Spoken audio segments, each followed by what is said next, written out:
Tonight, we saw total Trump allegiance from the 6 GOP candidates in Colorado's safest Republican seat in Congress, 4th Congressional District, Doug Coe, Loveland, and the Eastern Plains.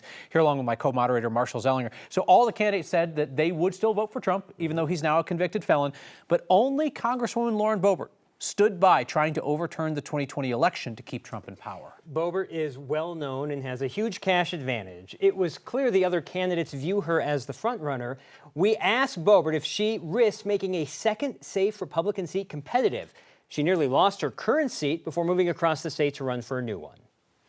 We did have a very close election, but we also had 50,000 Republicans not show up to vote. I do not believe me being here is making this a vulnerable seat. This is a huge move for conservatives in Colorado. So just to be clear, Ms. Boebert, you blame Republican voters for the fact that you nearly lost a safe seat and not your own conduct.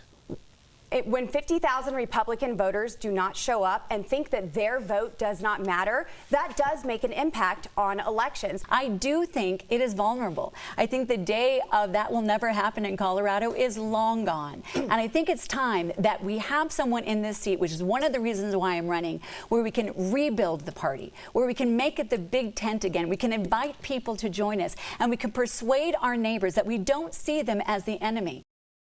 Follow me with this math. Yeah. The voter makeup in Congressional District 4, 47% unaffiliated, 35% Republican, 17% Democrat. 17%? 17, not even half of That's the low. Republicans. Okay, So yeah. it would be quite the feat if a Republican candidate were not to be able to hold on to that seat.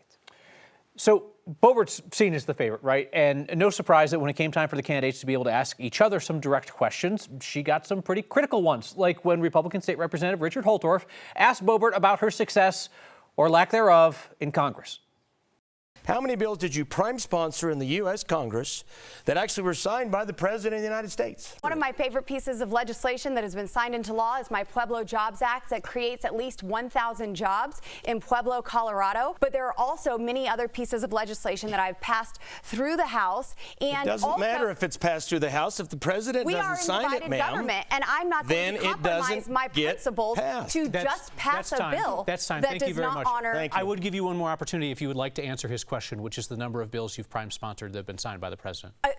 So my Pueblo Jobs Act has been signed into law. A number, please. That is one.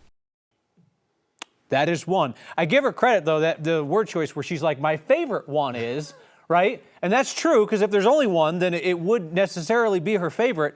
But yeah, she got hit by a couple of folks from the state legislature who said, you've been completely ineffective. You haven't passed stuff, whereas they've said we were in the minority at the state legislature and still managed to get stuff passed. Different than being in Absolutely. Congress, 100%, but that's the critique. And the Congresswoman has been in Washington, D.C. as long as President Biden has been president. So she's been up against the leader being a Democrat. And in Colorado, as you say, like in someone like Governor Jared Polis, who's kind of, you know, he's a Democrat, D's next to his name, but you look at the policies over the last 6 years now, it's like, okay, I'm sure if you're a Republican on that stage, there are areas where you would get something passed where maybe in Congress you'd have the same statistics as Congresswoman Boebert.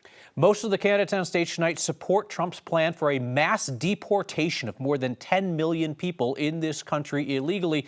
We're going to get into the details of that at 9:30.